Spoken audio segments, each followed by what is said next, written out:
Hello guys! Welcome to my channel. So for today's video ay magluto tayo ng winter melon with pork bone soup.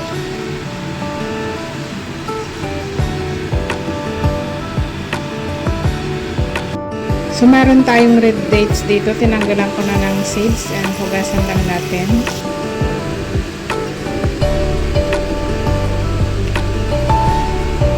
Then meron din tayong mushroom. So babad natin. At mamaya tanggalan natin ng steam, saka natin i-chop.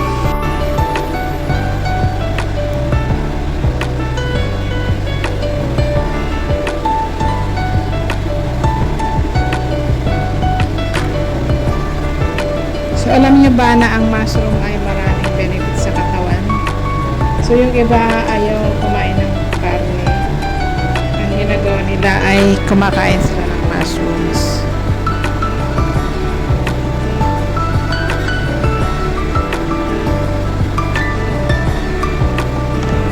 Ayan, medyo thick lang kasi pang soup siya.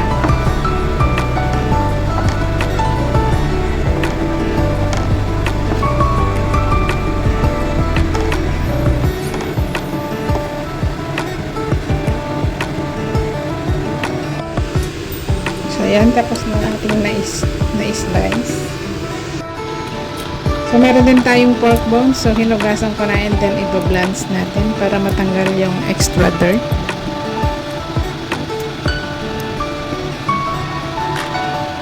Para matanggal yung mga dugo dyan sa buto at hindi siya malansa.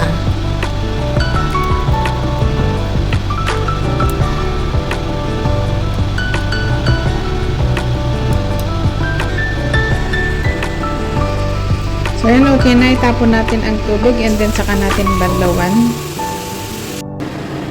And mag-chop tayo ng corn. Sweet corn.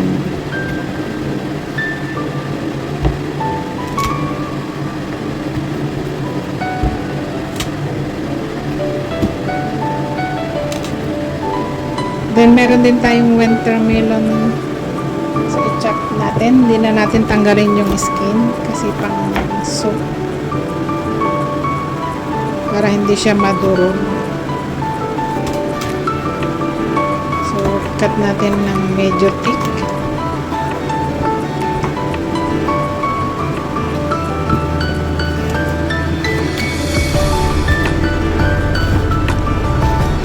And meron din tayong carrots. So, i-chop din natin. Pang sabaw, malalaki.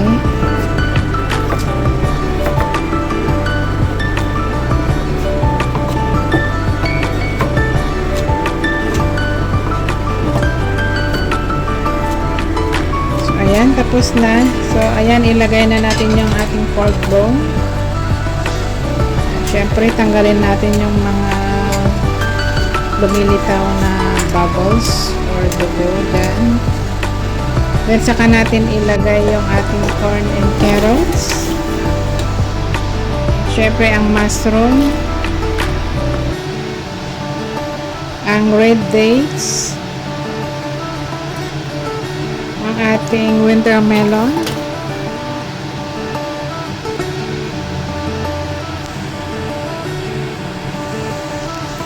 At syempre, lagyan natin ng luya para hindi malansa. And salt for taste. So, ayan guys, i-boil natin ng 1.5 to 2 hours. Maganda yung soup na to guys, lalo na yung summer. So, yung winter melon, malamig sa katawan, maganda. So, ayan. See you later. At yun, tapos ng napakuluan. So, ayan guys. Sarap. So, lahat ng mga inilagay natin dyan ay may mga benefits sa katawan.